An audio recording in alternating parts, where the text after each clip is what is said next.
혼란스러운 시기다. 음식에 대한 정보가 홍수처럼 쏟아지고 있다. 어떤 정보가 정말 유익한지 판단하기 쉽지 않다. 나는 환자를 진료하면서 수많은 질문을 던졌다. 좋은 식단은 과연 무엇일까? 특별한 음식은 무엇일까? 생선과 채소를 많이 먹는 일본인, 유제품과 올리브오일을 먹는 지중해 사람들은 최상의 건강을 유지하고 있다. 재밌는 것은 그들이 먹는 음식의 종류가 서로 달라 보인다는 사실이다. 전 세계의 장수인들은 저마다 다른 음식을 먹고 있다. 그럼에도 이들은 왜 모두 건강하고 장수하는 걸까?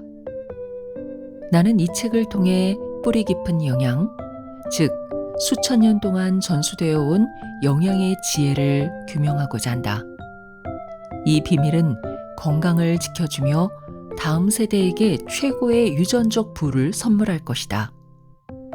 후성 유전학에 의하면 자신의 유전자가 건강하면 그 유전자는 자녀들에게 전해지며 자신의 유전자가 병약하면 그 또한 전해질 수 있다.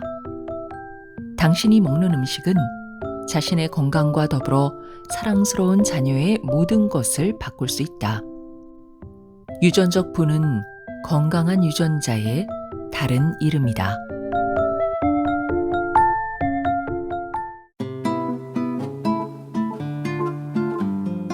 안녕하세요. 힐링필드입니다. 오늘 준비한 책은 캐서린 셔너행과 루크 셔너행이 공동 집필한 유전자를 바꾸는 식단입니다. 펴낸 곳은 세이버스, 옮긴 이는 박중환입니다. 저자 캐서린 셔너행은 미국의 생화학자이자 의사입니다. 그리고 그녀의 남편인 루크 셔너행은 요리사인데요. 특히 자연과 인간을 연결하는, 즉 전통적으로 인간의 건강을 지켜왔던 뿌리 깊은 영양에 대해 연구를 해오고 있습니다. 캐서린에게는 고질적인 질환이 있습니다. 바로 근골격 질환인데요. 주로 아킬레스건이나 무릎 통증, 족저근막염이 그것이었다고 합니다. 학창 시절부터 매우 오랫동안 이 병 때문에 고통스러워했지만 병원 치료도 효과가 없었고 원인조차도 몰랐던 거죠. 어느 날 옆에서 지켜보던 남편이 책을 한 권 권했는데 그 책은 그동안 캐서린이 공부했던 의학적 지식과 나름 잘 챙겨 먹었다고 생각했던 식단의 습관들을 다시 점검해보는 도화선이 됩니다. 캐서린은 음식을 바꾸고 나서부터 그동안 자신을 괴롭혔던 고질병에서 완전히 벗어날 수 있었기 때문에 식습관의 중요성을 누구보다 절실히 깨달았고 음식으로 자신의 몸을 바꿀 수 있다는 확신이 생겼습니다. 그 이후로 저자는 내 몸의 유전자를 건강하게 바꿀 수 있는 바른 먹거리와 전통 요리법에 대해 연구하기 시작하죠. 그에 대한 자세한 내용이 이 책에 담겨 있습니다. 어느 날 내 몸이 이상 신호를 보내온다면 가장 먼저 점검해 봐야 할 것은 내가 그동안 먹어온 음식입니다. 1장 음식이 유전자를 바꾼다. 음식은 유전자를 조절하는 힘이다. 세상에서 가장 건강한 식습관이 무엇인지 100명에게 물어보면 100가지 답변을 들을 것이다. 어떤 이들은 오키나와식 식단을, 다른 이들은 지중해 식단이나 프랑스 식단을 추천할 수 있다. 이 책은 인류 전통 음식의 공통 분모를 설명할 것이다.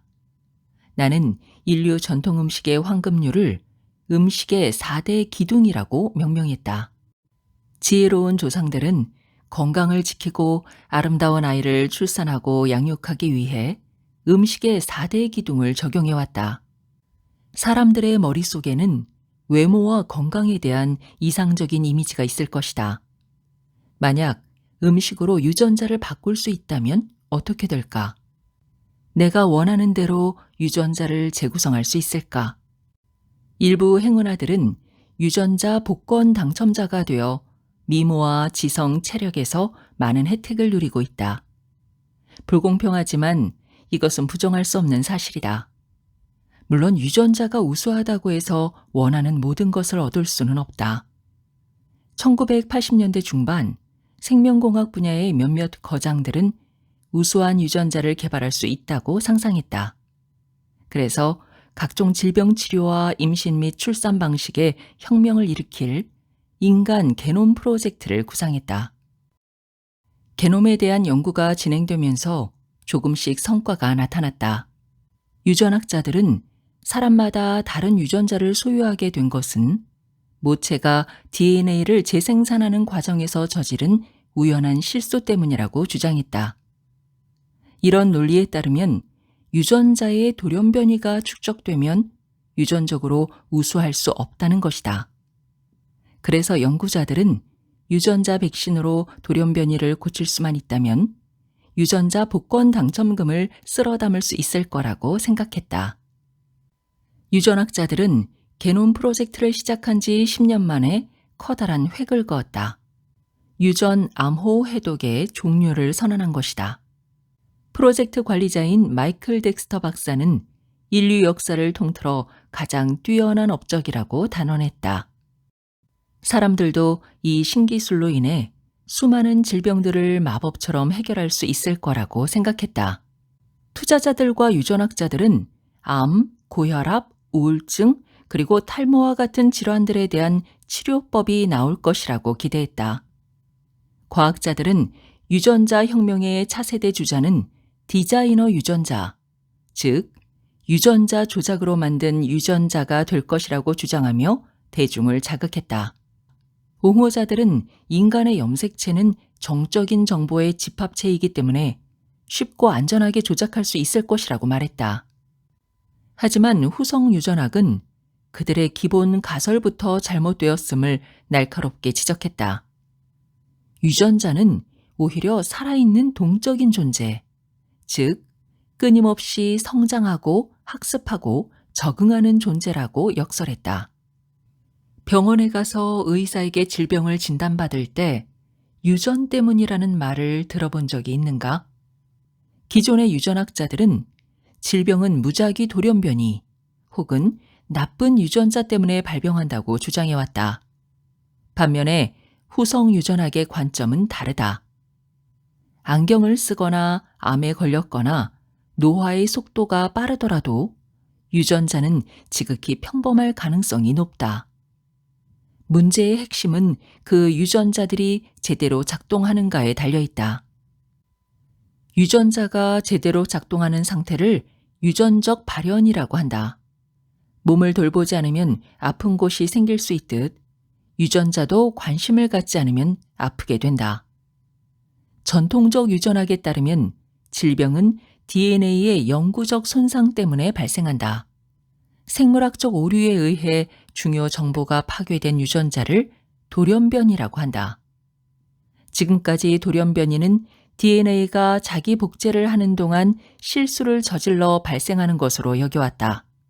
그러니까 유전자의 건강은 주사위를 무작위로 굴렸을 때처럼 운에 달려있다는 것이다. 오랫동안 사람들은 돌연변이가 모든 질환의 근원이라고 믿어왔다.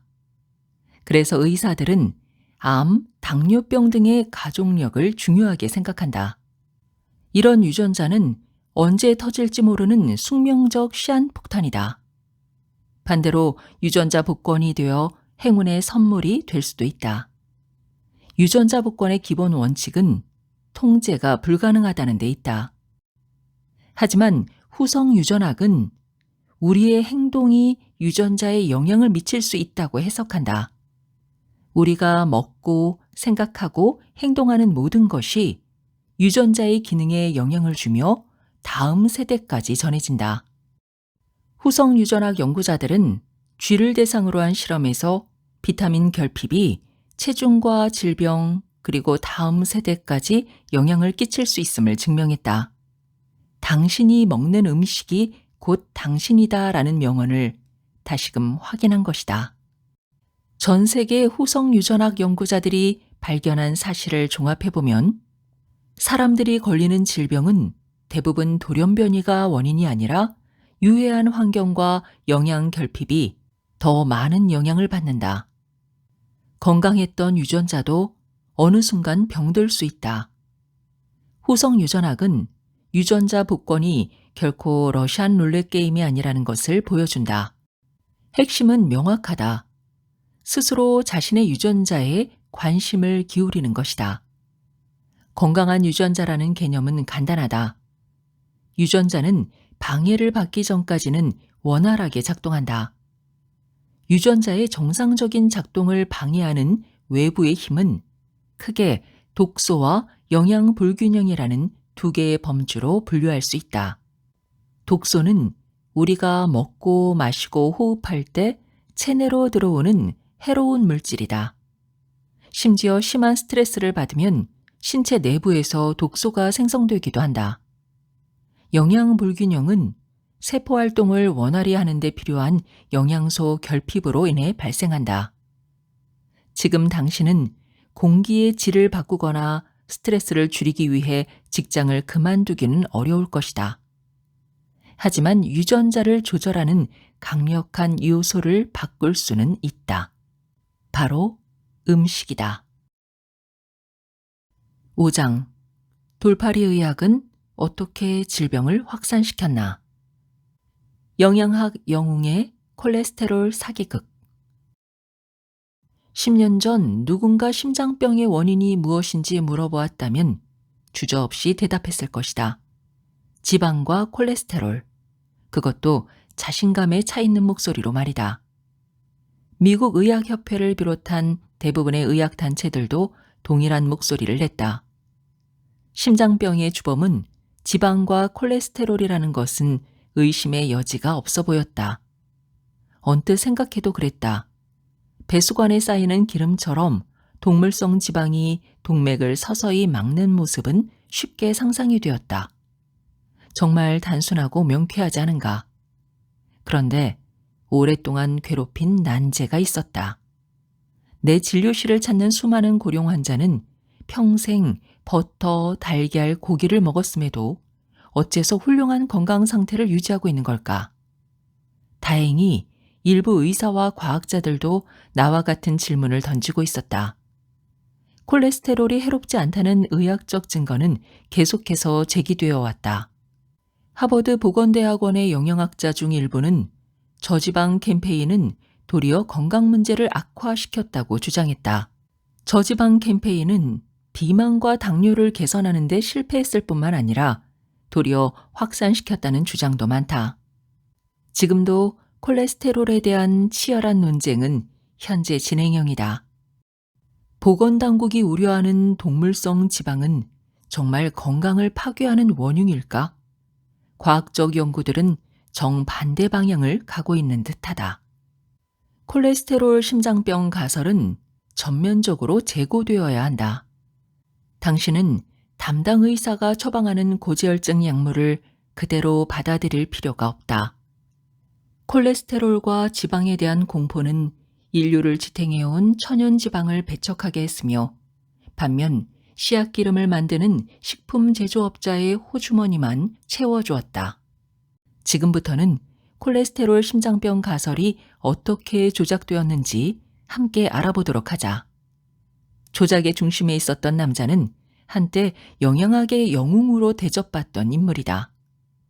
1958년 CBS 뉴스 더 서치 스튜디오에 한 남자가 방송 촬영을 준비하고 있다. 그는 대중을 상대로 미국의 신종역병을 경고하기 위해 출연했다. 남자의 책상 위에는 작은 목각 인형 10개가 나란히 서 있었다. 그는 5개의 목각 인형을 손가락으로 넘어뜨리며 이렇게 말했다. 미국인을 살해하는 주범이 심혈관 질환이라는 사실을 아십니까? 10명 중 5명이 심혈관 질환에 걸릴 수 있습니다. 이 질병의 범인은 동물성 지방과 콜레스테롤입니다. 그때부터 미국인들은 이 남자에게 심장병 예방에 대한 조언을 의지하기 시작했다. 그는 심장병을 구원할 영웅으로 추대되었다. 영웅의 이름은 바로 안셀키즈 박사다. 식이 심장 가설의 아버지로 불렸다. 하지만 그는 심장학자도 의학 박사도 아니었다. 갯장어를 연구해 1930년대에 생리학 박사 학위를 취득했다. 영양학자로서 자격을 얻은 것은 제2차 세계대전이 한창일 때 군대에서 전투식량 만드는 업무를 맡은 데서 비롯되었다. 전쟁이 끝난 후 미네소타 공중보건국은 심근경색의 급속한 발병 원인을 연구하기 위해 안셀키즈를 고용했다. 그는 처음 참석한 과학회의에서 동물성 지방을 많이 섭취한 나라는 심장 질환으로 인한 사망 비율이 높다고 주장했다. 그러나 관련 통계 자료가 워낙 엉성했기에 전문가들로부터 맹비난을 받았다. 그는 수많은 비판에 대해 입장을 바꾸기는커녕 네 놈들한테 꼭 보여줄 것이다며 복수를 다짐했다. 그는 과학자들을 설득하지 못했지만 마가린과 같은 인공지방을 제조했던 식품업자들에게는 매력적인 인물이었다. 업계는 그의 주장에서 마가린 판매를 늘릴 수 있는 묘수를 발견했다. 대중이 버터, 고기 등의 동물성 지방이 동맥 경화를 일으킨다고 생각한다면 씨앗 기름을 변형시킨 마가린이 폭발적으로 판매될 것으로 예상한 것이다. 이 예측은 적중했다. 안셀키즈는 TV쇼에서 조작된 통계를 화려하게 포장해서 대중들을 설득했다. 그는 재능 있는 연사였다. 대중의 호응을 멋지게 끌어냈다. 씨앗기름 산업의 후원을 받는 미국 심장협회는 재빨리 그의 인기에 편승했다. 협회는 조작된 통계를 근거로 스테이크는 접시 위에 놓인 심근경색이라는 관념을 의사들에게 전파했다. 반대로 씨앗기름으로 만든 마가린은 몸에 좋다는 잘못된 믿음도 함께 퍼뜨렸다. 보건당국도 심장협회의 의견에 편승했다. 그 결과 트랜스 지방 덩어리인 마가린은 상점 진열대를 빠르게 점령했다. 사람들은 더 이상 가까운 소규모 농장에서 굳이 신선한 음식을 구할 필요가 없었다. 공장에서 만든 제품이 천연식품보다 더 안전하고 더 건강한 것으로 생각하게 되었다. 더구나 인공지방은 가격도 저렴했으며 유통기한에 대한 걱정도 없었다. 1961년 식이 심장가설은 조금씩 흔들리기 시작했다. 과학자들이 날카로운 검증으로 그의 치명적 오류를 지적했기 때문이다. 그는 심근경색 발병률의 주범으로 동물성 지방을 꼽았다. 하지만 그는 여러 실험에서 동물성 지방을 전혀 사용하지 않았다. 그럼 무엇을 실험 대상에게 적용했던 걸까? 놀라지 마시라. 그것은 씨앗기름으로 만든 마가린이었다. 마가린의 주성분은 트랜스 지방이다. 무려 48%. 씨앗기름을 사용한 연구 결과를 동물성 지방으로 야바위처럼 바꿔치기 한 것이다. 완전히 조작된 실험이었다. 불행히도 대중들은 진실을 알지 못했다. 포화지방과 콜레스테롤에 대한 공포 이데올로기는 너무나도 강력했다. 식품업자들은 저지방 음식으로 엄청난 돈을 벌고 있었기에 구르는 공을 멈출 필요가 없었다. 포화지방과 콜레스테롤과 관련된 뉴스는 버터와 스테이크와 같은 자연식품에 의한 실험이 아니라 씨앗기름을 사용한 연구 결과가 대부분이었다. 조작된 연구가 대중매체에 넘쳐나면서 영양학의 진실은 쓰레기통에 처박히게 되었다.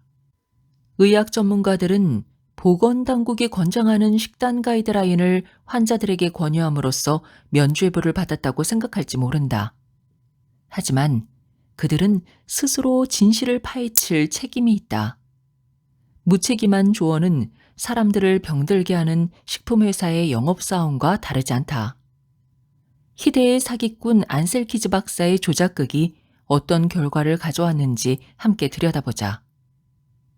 저지방 캠페인이 시작되기 전 사람들은 포화지방과 콜레스테롤이 함유된 음식을 먹었지만 심근경색은 보기 드문 질병이었다. 하지만 대대적인 저지방 캠페인이 실시된 후 한 세기 동안 버터 소비량은 1인당 연간 8kg에서 1.8kg으로 무려 75%가 줄었다. 반면에 씨앗기름의 소비량은 1인당 연간 5kg에서 27kg으로 무려 500%로 증가했다. 1900년대에는 심장질환이 보기 드문 질병이었으나 1950년에는 심장질환 사망자가 압도적으로 많아졌다. 지금은 남성과 여성 모두에게 사망 원인 1위다. 전문가들의 조언은 잠시 잊고 스스로에게 한번 질문해보자. 천연지방 소비량은 감소하고 가공지방 소비량은 증가했다. 그런데 심장질환은 훨씬 높아졌다. 이런 상황은 무엇을 암시하고 있는 걸까? 마트에 가서 식품 진열대를 한번 유심히 관찰해보라. 무엇이 보이는가? 수많은 식품들의 연결고리가 보이는가? 바로 씨앗기름이다. 씨앗기름이 포함되어 있지 않은 음식을 찾아보기 힘들다. 우리의 생명을 위협하는 것은 포화지방이 늘어났기 때문이 아니라 염증을 일으키는 음식이 증가했기 때문이다. 바로 씨앗기름과 당이 그 주범이다. 씨앗기름과 당은 어두운 뒷골목에서 은밀히 뒷거래를 하는 불온한 세력이다. 이 세력의 결탁관계는 당신의 혈관을 파괴하고 몸의 염증과 산화를 폭풍처럼 일으킨다. 만약 당신이 식탁에서 이 두 가지 음식을 제거할 수 있다면 심장병을 비롯하여 만성 질환으로부터 자유로워질 수 있을 것이다. 콜레스테롤 수치 제대로 이해하기. 지방이 주방 싱크대 배수관을 막히게 하듯이 식이지방이 동맥을 막는다는 생각은 매우 강력한 인상을 남긴다. 하지만 그 생각은 완전히 틀렸다. 착한 지방과 콜레스테롤은 마음껏 먹어도 된다. 처음에 지방은 모두 특수한 단백질에 둘러싸인 채 동맥으로 들어온다. 이 특수한 단백질은 지방을 혈액에 떠있게 함으로써 지방이 동맥을 막지 않게끔 하는 것이다. 단백질에 둘러싸여 만들어진 작은 지방 방울들을 지질 단백질이라고 한다. LDL 콜레스테롤과 HDL 콜레스테롤에 대해 들어본 적이 있는가? 이 용어들은 정확한 표현이 아니다. LDL 지질 단백질과 HDL 지질 단백질이 올바른 표현이다. 지질 단백질의 구조는 마치 초코볼 같다. 볼 겉을 둘러싼 막이 초콜릿을 손에 묻지 않게 하듯 단백질 막은 내용물 지방이 동맥벽에 닿지 않고 몸 전체를 순환할 수 있도록 한다. 지질 단백질 중에는 큰 것도 있고 작은 것도 있다. 큰 것들은 가볍고 물에 뜨기 때문에 작은 것들보다 밀도가 낮다. 큰 것 중 일부는 LDL, 즉 저밀도 지질 단백질이라고 부른다. 그리고 작은 것 중 일부는 HDL, 즉 고밀도 지질 단백질이라고 부른다. HDL을 좋은 것, LDL을 나쁜 것으로 일컫기도 하지만 이러한 표현은 오해의 소지가 있다. 고밀도와 저밀도라는 이원적 구분은 혼란을 가중한다. 모든 LDL과 HDL은 필수 지방산과 비타민을 인체의 각 조직으로 전달하기 때문이다. 나쁜 지방은 있을 수는 있지만 나쁜 지질 단백질은 없다. 지질 사이클이 고장나면 HDL은 내려가고 LDL과 중성지방 수치는 올라갈 수 있다. 이것에 대해 좀 더 자세히 살펴보자. 지질 단백질은 영양소를 운반하는 택배기사와 같다. 택배 트럭에는 콜레스테롤, 중성지방, 그리고 각종 비타민 등이 실린다. 이 영양소들이 흘러나오지 않게 택배 트럭은 단백질막에 둘러싸여 있다. 지질 단백질을 만드는 세포는 지방을 단백질로 대충 포장하는 것이 아니다. 인체의 세포는 지질 단백질을 지방 영양소의 원천으로 인식할 수 있어야 한다. 그래서 지질 단백질을 만드는 세포는 단백질막에 내용물의 성분을 바코드로 남긴다. 그 지질 단백질이 순환계로 방출되면 그제서야 굶주린 세포들에게 전달될 수 있다. 배고픈 세포들은 혈관에 있는 내피세포를 향해 지질 단백질을 배달해 달라는 신호를 보낸다. 이때 내피세포는 떠돌아다니는 지질 단백질을 낚아채는 낚싯대 역할을 한다. 낚인 지질 단백질은 가지고 있던 영양소 일부를 내피세포에 내려놓는다. 쉽게 말해서 세포들은 내피세포에게 택배를 받아달라고 요청하는 것이다. 지질 단백질은 이동하는 동안 영양소를 세포에 나눠주기 때문에 밀도가 낮아진다. 간은 임무를 완수한 고밀도 지질 단백질을 자세히 살펴보고 재활용 여부를 결정한다. 손상된 지질 단백질은 담낭을 지나 장으로 빠져나간 후 처분된다. 지질 사이클이 이루어지는 경로는 여러 가지가 있다. 지방은 장을 통하거나 간을 통하거나 심지어 피부를 통해 순환계로 들어갈 수 있다. 입구는 여러 개가 존재하며 뇌도 하나의 입구가 될 수 있다. 간은 환승역과 같다. 순환하는 지질 단백질을 살펴보고 좋은 지방과 나쁜 지방을 분리한다. 좋은 지방이 어느 정도 모이면 간은 새로운 바코드를 찍어서 자기만의 초저밀도 지질 단백질을 만든 뒤 그것들을 혈류로 다시 보낸다. 모든 과정이 원활할 때 동맥은 깨끗한 분홍색을 띈다. 하지만 배달 업무가 원활하지 못하면 혈류에 지방이 쌓여 세포를 파괴하며 동맥에 누렇고 울퉁불퉁한 혹을 남겨 건강하지 않은 모습이 된다. 지방 운송 시스템은 놀랍고도 복잡하다.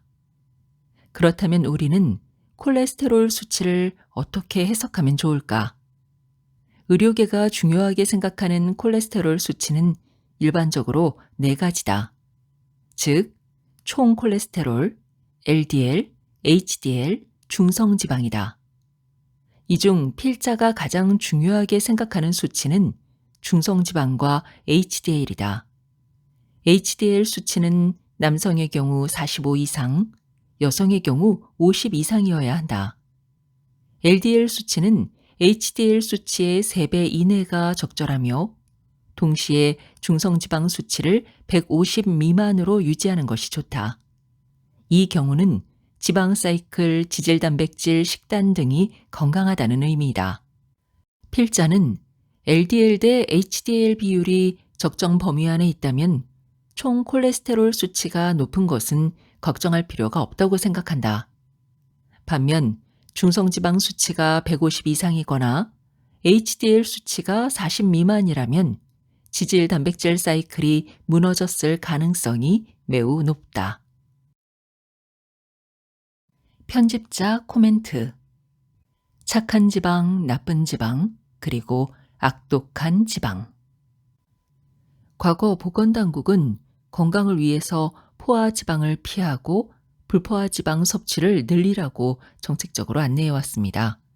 포화 지방은 나쁜 지방, 불포화 지방은 좋은 지방이라고 말입니다.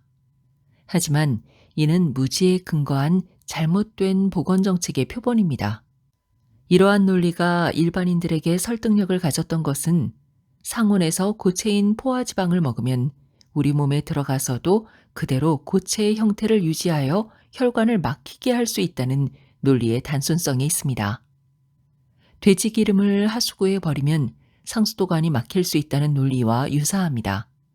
이는 생리학에 대한 몰이해에서 비롯된 엉터리 상식입니다. 우리가 먹는 지방은 바로 지방의 형태로 혈관을 돌아다닐 수 없기 때문입니다. 포화지방은 불포화지방과 달리 우리 몸에 산화와 염증을 일으키지 않습니다. 우리의 건강을 위협하는 가해자는 포화지방이 아니라 불포화지방인 씨앗기름입니다. 어느새 씨앗기름은 기름 영역에서 독보적인 존재로 전체 시장을 독점하고 있습니다.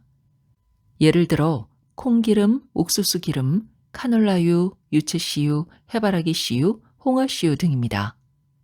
명절에 가장 흔하게 유통되는 선물 세트이기도 합니다. 씨앗기름의 가장 큰 장점은 가격이 매우 쌉니다. 보관이 용이하며 요리할 때 사용하기 편합니다. 일반 식당에서는 음식의 맛을 높이기 위해 씨앗기름을 거의 들이붓듯이 쓰고 있습니다. 오메가3 지방과 오메가6 지방은 우리 몸이 원하는 필수 지방입니다. 오메가3 지방은 염증과 산화를 낮추며 오메가6 지방은 세포의 성장과 뇌와 피부 건강에 중요한 역할을 합니다. 그런데 씨앗기름이 왜 문제가 될까요? 첫째, 너무나 많이 소비되고 있기 때문입니다. 우리가 건강한 몸을 유지하기 위해서는 오메가3 지방과 오메가6 지방이 균형을 이루어야 합니다. 오메가3와 오메가6의 최적 상태는 1대1 비율입니다.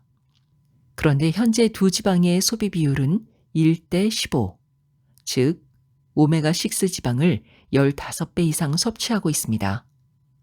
더구나 오메가6 지방의 섭취는 매년 늘어나고 있습니다.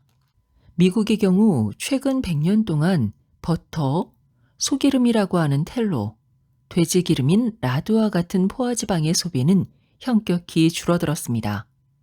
반면에 씨앗기름인 식물성 기름의 소비는 천정부지로 증가했습니다. 씨앗기름은 모든 가공식품의 주된 원료로 쓰이고 있습니다. 공장에서 대량으로 생산되는 대부분의 가공식품에는 다량의 씨앗기름과 합성 감미료가 투하되고 있습니다. 씨앗기름을 과다하게 섭취하면 몸에서는 산화와 염증이 폭풍처럼 일어납니다. 이러한 연쇄 반응은 세포에 치명적인 영향을 미칩니다. 특히 세포의 미토콘드리아에 치명적인 장애를 일으킵니다. 예를 들어 자동차가 운행되기 위해서는 가솔린과 엔진오일이 필요합니다. 우리 몸에서 엔진오일의 역할을 하는 것이 바로 필수 지방 오메가3와 6라고 할 수 있습니다.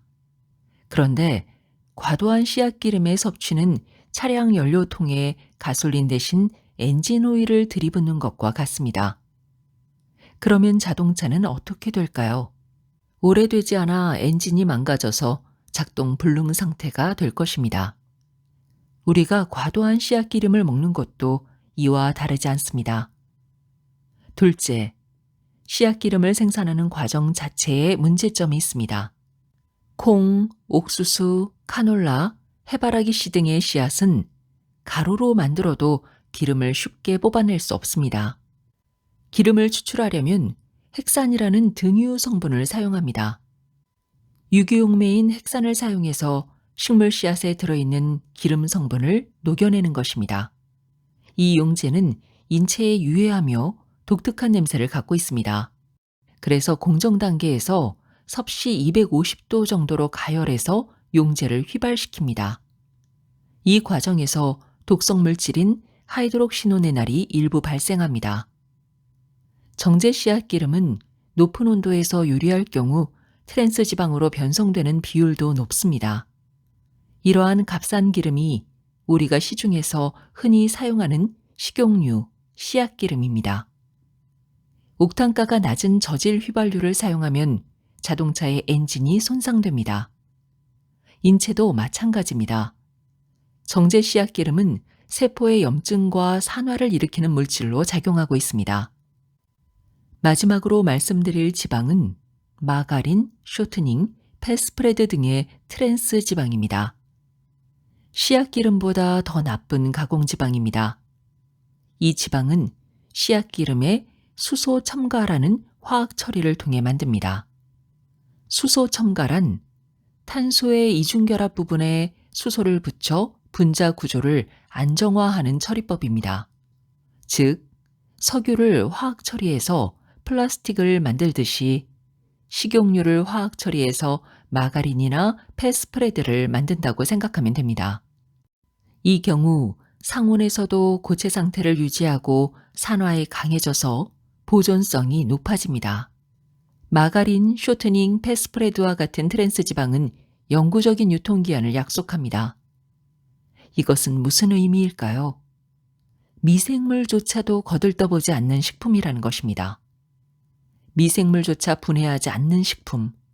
이것은 식용 플라스틱과 다를 것이 없습니다. 그럼 우리는 어떤 기름을 먹어야 할까요? 포화지방을 드십시오. 포화지방은 안정적인 화학 구조를 갖고 있으며 산화가 잘 되지 않습니다.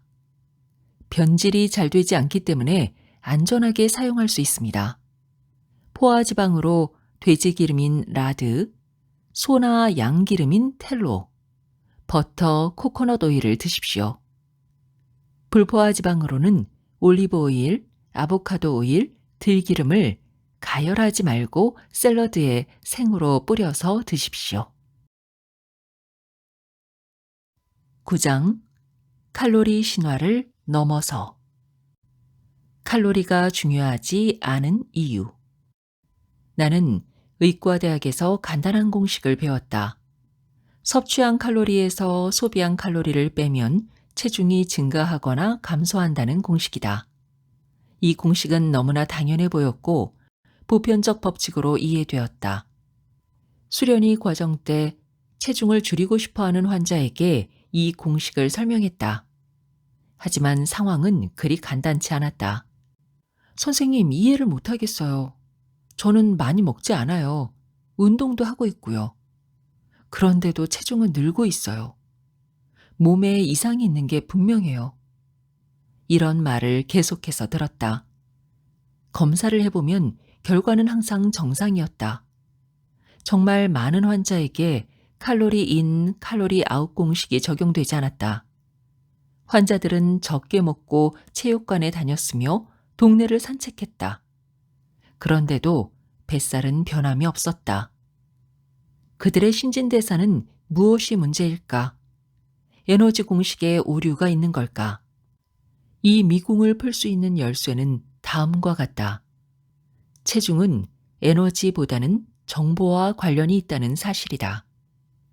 음식은 단순한 연료를 넘어서 인체 세포와 소통하는 언어다. 우리가 섭취하는 것, 우리가 먹는 음식의 메시지가 핵심이다. 전통 음식의 4대 기둥은 인체에 최선을 다하라고 지시한다. 음식을 먹기 시작하면 자연스럽게 건강이 좋아지고 체중이 줄어들 것이다. 음식의 정보가 세포에 얼마나 강력한 영향을 끼치는지 알아보자. 먼저 필수 지방에 대해 알아보겠다.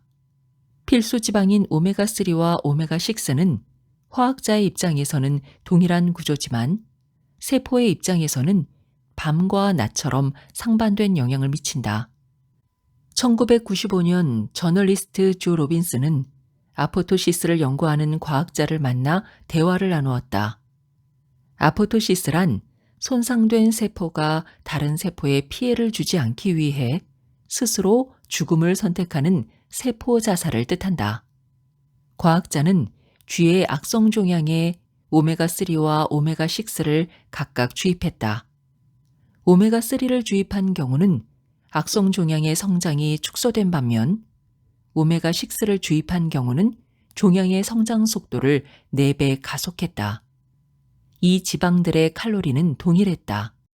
그렇다면 왜 오메가6는 세포 성장을 가속화하고 오메가3는 세포 성장을 멈추게 하는 걸까? 로빈스는 세포의 성장이 칼로리가 아닌 다른 무엇인가에 의해 조절되고 있음을 확신했다. 암의 근본 원인, 즉 지방 불균형이 암을 일으키고 있음을 직감했다. 그는 과학자에게 어떤 음식에 오메가6와 오메가3가 들어있는지 물었다. 과학자는 오메가3는 달걀, 어류, 들기름, 아마쇼와 같은 식품에서 얻을 수 있다고 말했다. 반면 성장을 촉진하는 오메가6는 옥수수와 콩으로 만든 씨앗기름에 널리 포함되어 있다고 했다. 로빈스는 자신이 무엇을 해야 하는지 깨달았다. 그 후 아르테미스 시모포로스와 함께 필수 지방을 소개하는 오메가 다이어트를 출판했다. 이 책에 의하면 구석기 시대 사람들이 현재보다 오메가3는 10배 더 섭취했으며 오메가6는 훨씬 적게 섭취했다.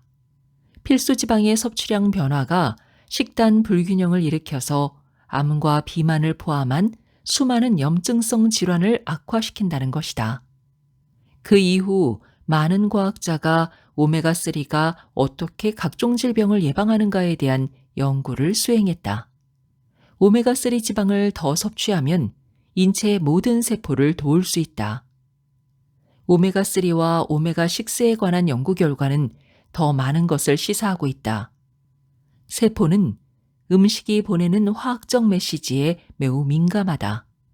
요컨대 음식의 영양소는 세포가 정상적으로 작동할지 혹은 지방으로 전환할지 혹은 암에 걸릴지 조절할 수 있다. 즉, 음식의 영양소와 화학물질은 세포에 업무 지시를 내리고 있다. 오메가3와 오메가6의 섭취 불균형은 몸의 세포에 잘못된 신호를 보내 원치 않는 결과를 가져올 수 있다. 결국 건강의 열쇠는 올바른 메시지가 담긴 음식을 먹는 것이다. 건강한 삶을 위한 유전적 부의 공식은 명확하다. 세포 간 소통을 방해하는 염증을 없애고 지방세포를 더욱 건강하게 할 수 있는 음식을 먹어라. 물론 음식 말고도 건강에 영향을 끼치는 요인은 많다. 최적의 건강을 얻으려면 진짜 음식을 먹고 적당한 수면과 휴식을 취하고 스트레스를 줄이고 적절한 운동을 해야 한다. 지금부터는 변화를 위한 활용 방법에 대해서 단계별로 살펴보자. 몸의 변화를 위한 4단계. 1단계, 지방을 제대로 이해하자. 체지방이 없으면 매력적인 몸의 여성이 될 수 없다. 적절한 지방은 사람을 젊게 만든다. 우리는 지방 없이 건강해질 수 없다. 20살 청춘의 얼굴은 70살 노인의 얼굴보다 눈, 입술, 뺨 주위에 지방이 훨씬 더 많다. 체지방은 체온 유지, 성적 능력, 면역 방어, 혈액 응고, 그리고 생체 리듬에 깊이 관여한다. 심지어 감정과 집중력에 필요한 화학물질을 생성한다. 물론 체지방이 너무 많아도 문제가 발생한다. 인슐린 저항성, 과식증, 과체중, 지방간이 나타나고 중성지방 수치가 높아지기 쉽다. 적절한 체지방을 유지하는 것이 중요하다. 우리 대부분은 날씬하기 위해 노력한다. 다이어트를 했는데도 몸에 변화가 없다면 지방의 역할에 대해 자세히 모르고 있을 가능성이 높다. 몸이 지방을 생성하고 유지하는 이유를 잘 알수록 체중 감량에 쏟는 노력이 줄어들 것이다. 지방세포는 음식과 운동이 보내는 신호에 반응한다. 오메가3 지방이 악성 종양세포를 죽이듯이 당신이 원하는 것을 지방세포에 지시할 수 있다. 1995년 과학자들은 비만 쥐들에게 렙틴이라는 호르몬이 없다는 것을 발견했다. 또한 렙틴 호르몬이 식욕과 지방세포 분화를 억제한다는 사실을 밝혀냈다. 연구원들은 금광을 발견했다고 생각했다. 생명공학 기업들은 본능적으로 렙틴 호르몬의 발견이 큰 돈이 될 것이라 기대했다. 렙틴 호르몬 연구에 막대한 투자를 했으며 유전자 특허를 내기까지 했다. 이들은 렙틴 호르몬이 다이어트의 신약이 될 것이라고 믿어 의심치 않았다. 하지만 이 믿음은 빛 좋은 개살구였다. 비만은 단순히 렙틴이 부족해서 나타나는 게 아니라 호르몬 불균형으로 인한 복합적인 현상이었기 때문이다. 비만한 사람은 렙틴이 부족할 뿐 아니라 렙틴의 내성이 있다는 것이 밝혀졌다. 비만인들의 몸은 렙틴이 보내는 신호를 인지할 수 없어 렙틴을 더 많이 보충해 주어도 별다른 도움이 되지 않았다. 렙틴 보조제는 무용지물이었다. 노다지를 꿈꾸던 렙틴 연구는 빠른 속도로 사그라지고 말았다. 렙틴 골드러쉬는 우리의 잘못된 믿음을 보여준 전형적인 사례이다. 비만의 진짜 해결책은 생명공학이 아니라 생물학에서 찾을 수 있다.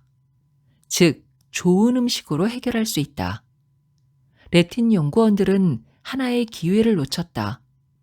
렙틴 내성 때문에 호르몬 신호가 차단된다는 것을 알았다면 연구원들은 한 가지 중요한 질문을 던졌어야 했다. 무엇이 렙틴 신호를 차단하고 있을까라고 말이다. 바로 염증이 화학적 신호의 방해자였던 것이다. 2단계. 몸에서 염증을 없애자. 염증은 왜 그렇게 나쁜 걸까? 인플러메이션의 어원은 라틴어 인플라마티오에서 유래되었으며 불을 붙인다라는 의미이다.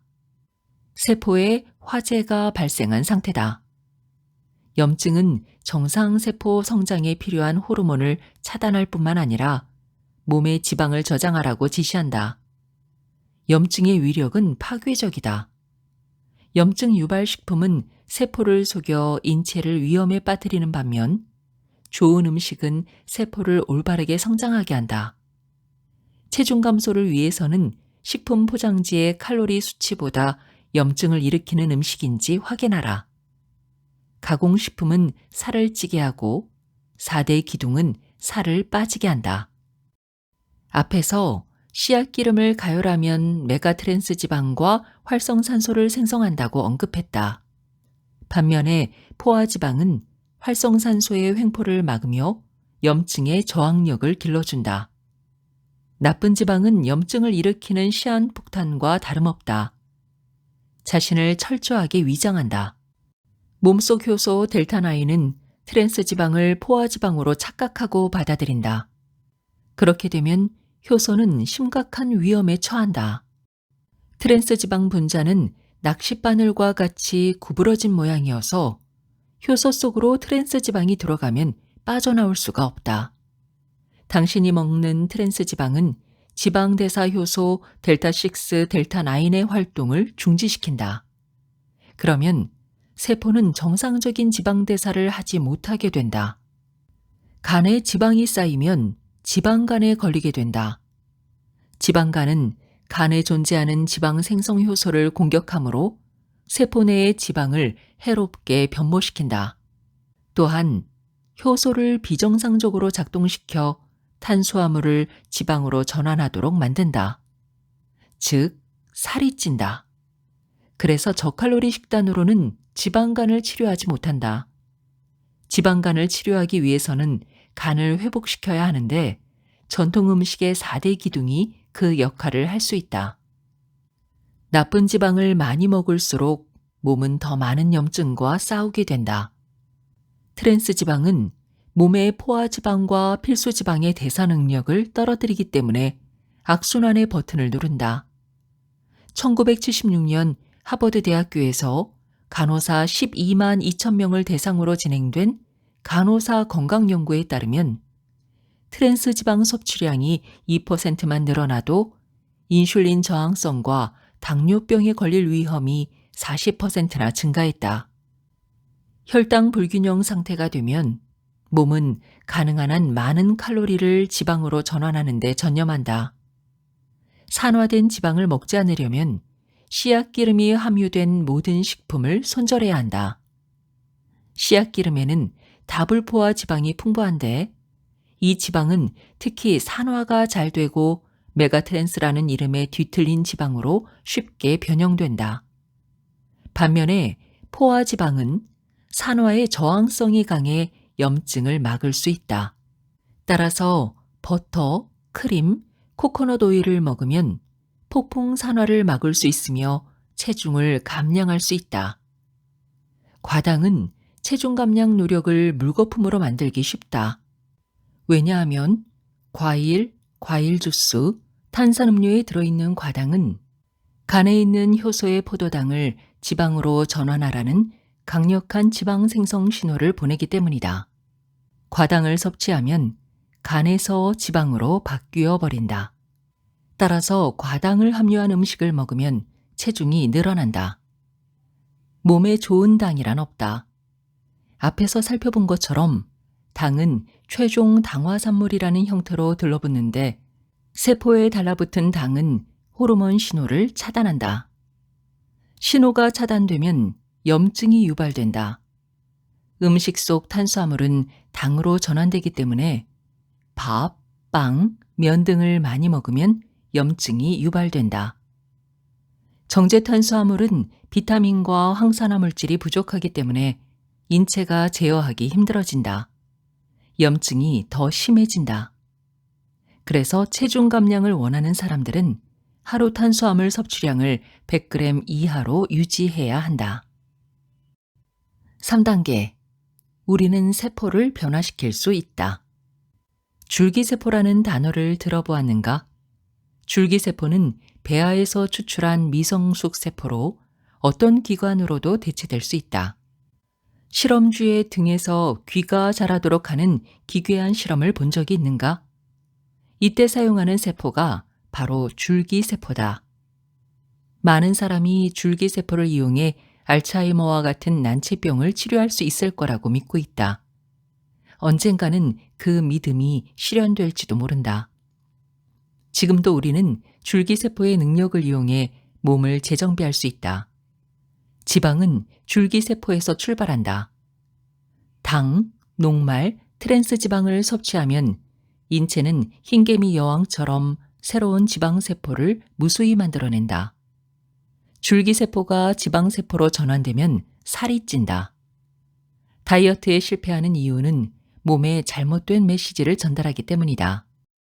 인체는 섭취 음식이 줄어들면 몸이 음식 먹기를 포기했다고 가정한다. 이때부터 인체는 기회가 있을 때마다 에너지를 지방으로 저장한다.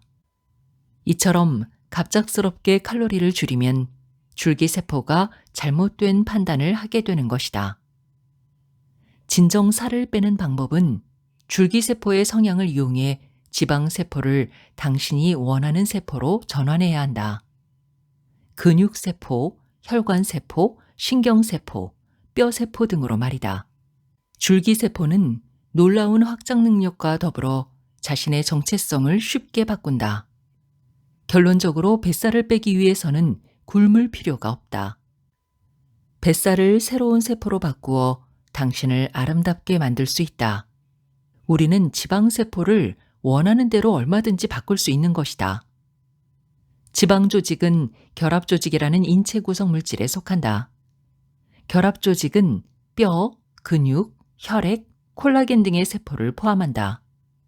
세포생물학자는 결합조직 세포가 다른 화학적 신호를 받을 때마다 다른 세포로 변화할 수 있다고 지적한다. 따라서 근육세포가 지방세포가 될 수 있고 지방세포가 뼈세포가 될 수 있으며 뼈세포가 다시 지방세포로 바뀔 수 있다. 이러한 과정을 전환분화라고 한다. 지금 당신의 허벅지에 있는 지방세포가 한때는 근육, 뼈 혹은 피부세포였다는 것이다. 그렇다면 세포가 왜 짐을 꾸려 다른 부서로 이사를 가는 걸까? 그 이유는 세포가 현재 있는 조직에서 할 일이 없으니 다른 부서로 인사발령을 가라는 화학적 메시지를 받았기 때문이다. 이러한 메시지를 보내는 효과적인 방법 중 하나가 운동이다. 캘리포니아 대학교 소아내분비학 로버트 러스티그 교수에 따르면 운동으로 비만을 치료할 수 있는 이유는 칼로리를 연소하기 때문이 아니다라고 강조한다.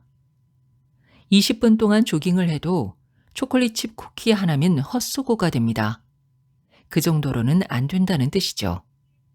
빅맥 햄버거 하나를 연소하려면 3시간 동안 격렬한 운동을 해야 합니다. 운동이 중요한 건 이런 이유 때문이 아닙니다. 운동이 중요한 이유는 지방에 대해 새로운 인사발령을 내리기 때문이다. 운동은 3가지 측면에서 효과가 있다. 첫째, 운동을 하면 혈액의 당을 제거하는 인슐린이 줄어든다. 그러면 인슐린 수치가 낮아져서 지방세포에 당을 더 이상 지방으로 전환하지 말라는 지시가 떨어진다. 둘째, 운동을 하면 스트레스 호르몬인 코르티솔이 줄어든다. 코르티솔은 세포 주변으로 지방을 끌어모은다. 코르티솔 수치가 내려가면 지방의 성장이 중단된다. 셋째, 운동은 혈당 수치를 낮춰 최종 당화 산물과 염증을 줄인다. 세포가 다른 세포로 전환한다는 개념은 의학계를 뒤흔들었다. 이제 의학계는 세포가 평생 특정 세포로 남는다는 개념을 버려야 한다. 이런 개념은 세포의 변화무쌍한 성질을 크게 과소평가한 것이다. 유전자가 음식, 생각, 행동에 의해 변화하듯 세포 역시 상황에 따라 변화하는 것이다. 지방세포의 변화 단계는 다음과 같다. 먼저 지방세포에 저장된 지방을 잃어버린다. 그 후 쪼글쪼글해진 지방세포는 좀 더 유연한 세포로 변화하라는 신호를 받는다. 예를 들어 세포는 지방 조직에서 빠져나와서 근육으로 가라는 지시를 받는다. 근육에 도착한 세포는 좁은 혈관벽에 둘러붙어 근육 조직 안으로 들어갈 준비를 한다. 그러다 적절한 신호를 받으면 새로운 조직으로 들어가 다른 세포에 맞추어 변화한다. 이렇듯 몸의 자극에 따라서 세포는 재교육을 받고 언제든지 다른 업무에 재배치될 수 있는 팔방미인이라고 할 수 있다. 몸은 세포의 직무 배치와 경력 개발에 대한 완벽한 시스템을 갖추고 있다. 아직도 칼로리를 제한하는 방법이 다이어트 불변의 법칙으로 통용되고 있다. 칼로리를 제한하면 지방세포에 더 이상 필요 없다는 신호를 보내서 아포토시스, 세포 자살로 유도할 수 있다고 생각할지 모른다.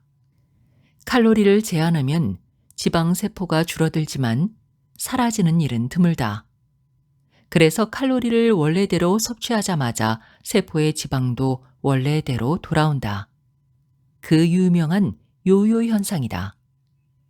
이런 현상은 왜 발생할까? 인체는 유능한 관리자다. 몸은 매우 타당한 이유가 있을 때까지는 세포를 함부로 해고하지 않는다.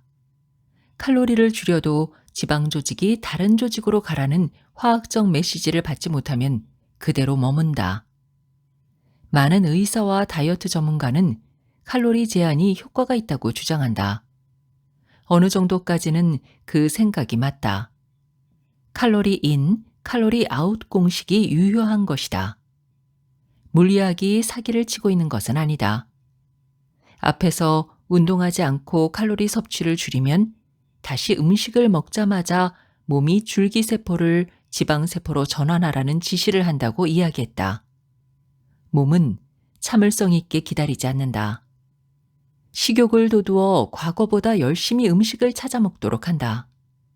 다시 식사를 시작하면 몸은 서둘러 에너지를 저장한다. 그리하여 체중이 급속하게 다시 늘어나는 전형적인 요요 현상이 일어나는 것이다. 여기서 얻을 수 있는 교훈은 배고픔은 몸을 재정비하는 방법이 아니라는 것이다. 4대 기둥의 음식을 먹고 운동을 하고 스트레스를 줄이고 밤새 푹 자고 몸의 휴전을 선언하라. 이곳 하와이에서 파도 타기를 즐기는 사람들이 하는 말이 있다. 절대 바다와 싸우지 말라. 탄탄하고 날씬한 몸매를 원한다면 몸과 싸우지 말라. 4단계. 운동. 지금 소파에서 일어나자. 1980년 어느 겨울 차를 몰고 YMCA 피트니스 센터로 향했다. 러닝머신에서 넘어지지 않고 자세를 유지하기 위해 손잡이를 꽉 움켜쥔 채 운동했다. 땀이 비오듯 흘러내렸다. 당시 나는 형편없는 음식들을 먹으면서 전력을 다해 운동했다. 아마도 인체 조직이 망가졌을 것이다. 원하는 몸을 만들려면 운동, 휴식, 올바른 식사가 균형을 이루어야 한다.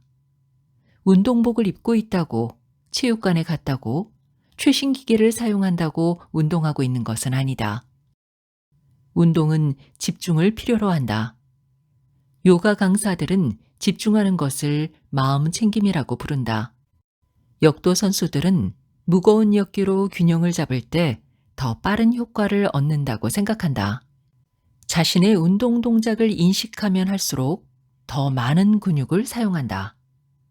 운동의 집중도는 신경세포와 근육세포에 영향을 미친다. 따라서 모든 동작에 집중하면 더 좋은 결과를 얻을 수 있다. 달리기 할 때는 폐에 깊숙이 공기를 들이마시는 데 집중하라. 계단을 오를 때는 한 층에서는 종아리 근육에, 다음 층에서는 엉덩이 근육을 사용하는 데 집중하라. 몸의 서로 다른 부분이 반대 방향으로 움직이는 동작에 집중하라. 이 원칙은 어떤 형태의 운동에도 해당되며 운동 효과를 높이기 위한 필수 조건이다. 우울증에 시달리는 사람들에게 작은 비밀 하나를 알려주겠다. 연구에 따르면 운동은 최고의 항우울제보다 효과적이다. 유산소 운동을 하면 뇌의 보상 중추를 활성화하는 화학물질인 엔도르핀이 분비된다. 이 천연 화학물질은 기분을 좋게 만들며 근육의 작용에 더 많은 에너지를 연소하도록 돕는다. 유산소 운동은 근육만 강화하는 게 아니라 기분도 좋게 만든다. 유산소 운동은 행복도를 높인다. 베이비붐 세대는 자동차 열쇠를 어디에 놔두었는지 잊어버리곤 한다. 농담 삼아 조기 치매에 걸렸다며 실소를 짓기도 한다. 하지만 가볍게 웃어넘길 일은 아니다. 견고한 성벽이 무너지는 것도 미세한 균열에서 시작되기 때문이다. 만약 건망증이 계속되고 일상에 영향을 미친다면 주의 깊은 관심이 필요할 때이다. 과학자들은 조기 치매 해결 방법을 찾기 위해 연구를 진행했다. 60세에서 79세의 노인 30명을 대상으로 실험했다. 실험 대상자들은 6개월 동안 일주일에 사흘, 하루에 1시간씩 에어로빅을 했다. 그 뒤 MRI를 찍어보았는데 기억을 담당하는 중추신경 세포가 증가했다. 세포의 수명은 우리가 생각하는 것보다 훨씬 더 예측하기 어려우며 신경세포도 평생 성장하고 분열할 수 있다. 뇌가 젊어지길 원하는가? 당신도 알고 있다. 지금 소파에서 일어나자. 유산소 운동과 무산소 운동을 구별하는 포인트는 운동의 강도다. 유산소 운동은 다른 생각을 하면서도 할 수 있는 반면에 무산소 운동은 운동에만 전념해야 하므로 더 높은 집중력을 요구한다. 그 보상으로 새로운 수준의 근육과 근력을 얻을 수 있다. 무산소 운동은 몸매를 아름답게 만드는 신호를 생성해 강하고 탄탄한 몸으로 만들어준다. 운동을 매우 격렬하게 해서 몸이 더 많은 산소가 필요하면 무산소성 역치라는 더 높은 수준의 운동 영역으로 들어간다. 무산소성 역치는 신체가 유산소 상태에서 무산소 상태로 전환되는 지점을 말한다. 이 단계를 넘어서면 몸의 피로도가 순식간에 높아진다. 인체의 대사관리 부서는 무산소 운동이 끝나면 열심히 일한 근육을 기록한다. 이 과정을 통해서 열심히 일한 근육은 더욱 강화된다. 무산소 운동은 고통이 없으면 얻는 것도 없다는 문구의 전형적인 예다. 무산소 운동은 지방을 연소하는 굉장히 좋은 방법이다. 무산소 운동은 군사를 아주 빠르게 단단한 근육으로 바꾸기 시작한다. 그렇다면 운동은 어느 강도로 해야 효과를 볼 수 있을까? 결론은 당신이 예상하는 것보다 높은 수준이 아니다. 캐나다 온타리오의 운동대사 연구그룹 의사들은 강도 높은 운동을 최소 얼마나 해야 근육 능력에 영향을 미치는지 연구했다. 실험 대상자들은 2주 동안 월, 수, 금 3일 동안 인터벌 트레이닝을 진행했다. 인터벌 트레이닝은 높은 강도와 낮은 강도의 운동을 번갈아 하거나 중간에 불규칙한 휴식을 취하는 훈련 방법이다. 실험 참가자들은 처음에는 4회로 시작해 서서히 7회로 늘려갔다. 각 구간마다 전력을 다해 자전거 타기 30초와 휴식 4분으로 이루어졌고 2주를 통틀어 총 15분의 운동을 했다. 결과는 어떠했을까? 모든 실험 대상자의 운동 능력이 100% 향상되었다. 믿을 수 없다고? 하지만 사실이다. 2주에 걸쳐 총 15분 동안 죽기 살기로 자전거를 탔더니 근력이 2배로 좋아진 것이다. 인체는 가장 긴급한 신호, 즉 죽기 살기로 달려라 라는 신호에 엄청난 영양 향상을 보였다. 헬스 트레이너들이 마지막 한 번 더를 외치는 것은 타당한 이유가 있었던 것이다. 어떻게 이런 놀라운 일이 생길까? 몸은 충직한 하인과 같다. 인체대사 관리부서로부터 더 많은 근육을 만들라는 지시가 하달되면 근육의 효소 활동이 늘어난다. 몸은 영양소와 산소를 운반하기 위해 새로운 혈관을 만들어낸다. 그리고 더 많은 에너지를 확보하기 위해 더 많은 미토콘드리아를 생성한다. 이러한 반응을 신진대사 상승이라고 부른다. 몸은 도시계획 전문가처럼 과학적으로 확장한다. 도시의 확장은 운동만으로는 부족하다. 새로운 효소를 생성하고 더 많은 세포를 복제하고 더 많은 혈관을 형성하려면 더 많은 영양소를 필요로 한다. 건강한 식사가 지원되지 않으면 무산소 운동은 반대로 몸을 망가뜨릴 수도 있다. 무산소 운동과 유산소 운동을 균형 있게 병행하고 건강한 식사를 해라. 편집자 코멘트. 전통 음식의 4대 기둥에 대한 주관적 해석. 음식의 4대 기둥은 어떻게 하는 것이 좋을까요? 저자가 좋아하는 4대 기둥 음식들은 다소 생소합니다. 그래서 편집자의 개인적인 의견을 덧붙입니다. 참고만 하시면 좋겠습니다. 저자가 말하는 제1기둥, 뼈 있는 고기의 핵심은 고기와 뼈를 우려낸 국물입니다. 그 이유는 고기와 뼈 국물은 비타민, 무기질과 같은 미세 영양소의 원천이기 때문입니다. 그래서 저자는 고기와 뼈를 함께 끓인 요리를 우선하고 있습니다. 뼈 있는 고기 요리의 핵심은 바로 사골 국물입니다. 서양인들은 고기의 살코기를 주로 먹기 때문에 사골 국물이라는 존재가 다소 생소할 수 있습니다. 하지만 한국인에게 사골 국물은 너무나 친숙한 존재입니다. 설렁탕, 갈비탕, 곰탕을 비롯한 모든 국물 요리의 주인공은 사골 국물이기 때문입니다. 미국 최고의 의사이며 비만 코드의 저자 제이슨 펑 박사도 사골 국물을 최상의 음식으로 추천하고 있습니다. 매일 아침 사골 국물 한 잔으로 시작하시길 바랍니다. 저는 사골 국물에 코코넛 오일을 한 티스푼을 섞어서 먹습니다. 그러면 코코넛 향이 그윽하게 퍼져서 풍미가 좋습니다. 제2기둥은 내장육입니다. 미국인들은 지금도 동물의 내장을 잘 먹지 않습니다. 당연히 대규모 축가공 업체에서는 동물의 내장을 버리고 있는 것이 현실입니다. 실제 내장을 가공할 수 있는 제반 시설도 없는 경우가 다반사입니다. 하지만 우리 선조들은 달랐습니다. 동물의 기관 중 버리는 부위는 하나도 없었습니다. 오랜 시절부터 전체식을 해온 것입니다. 특히 한국은 내장탕, 순댓국, 꼬리곰탕, 머리고기를 비롯하여 다양한 내장 요리가 계승되어 왔습니다. 내장은 비타민의 보물 창고입니다. 특히 저자는 내장 중에서 간에 주목하고 있습니다. 본문에서 언급한 대로 간은 영양소에서 타의 추종을 불허하는 부위입니다. 간을 다양한 방법으로 자주 그리고 많이 드시길 바랍니다. 제3기둥은 발화와 발효 음식입니다. 이 부분은 굳이 설명하지 않겠습니다. 한국의 지혜로운 조상들은 발효 음식의 중요성을 누구보다 잘 알고 있었습니다.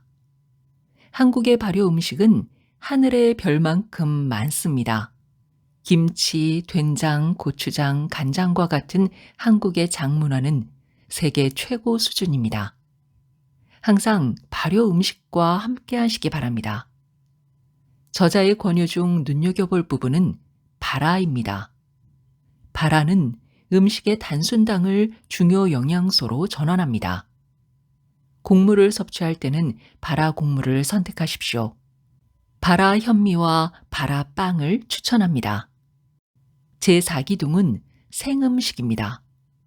신선한 음식을 자유롭게 드시면 됩니다.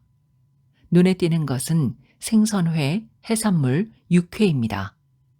이 음식들도 한국인들이 즐기는 음식입니다. 저는 뭉티기를 아주 좋아합니다. 가격이 다소 높다는 단점이 있습니다. 생고기는 당일 도축된 고기를 먹어야 합니다. 동네 정육점 사장님과 친해지는 것도 구입을 용이하게 합니다. 음식의 4대 기둥을 정리해 보았습니다. 저자가 제안하는 음식은 모두 풀먹인 유기농으로 키운 동물과 채소를 우선하고 있음을 기억해 주십시오. 참고로 저자는 생우유와 간을 영양소의 보물창고로 권유하고 있습니다. 현재 생우유 유통은 합법이 아니기에 발효 유제품을 추천합니다. 간은 생간을 먹을 수 있다면 가장 좋습니다. 비위가 맞지 않는 분들은 간 파테 또는 간전으로 먹으면 좋습니다. 간을 먹지 못할 경우에는 건조간 알약을 추천합니다.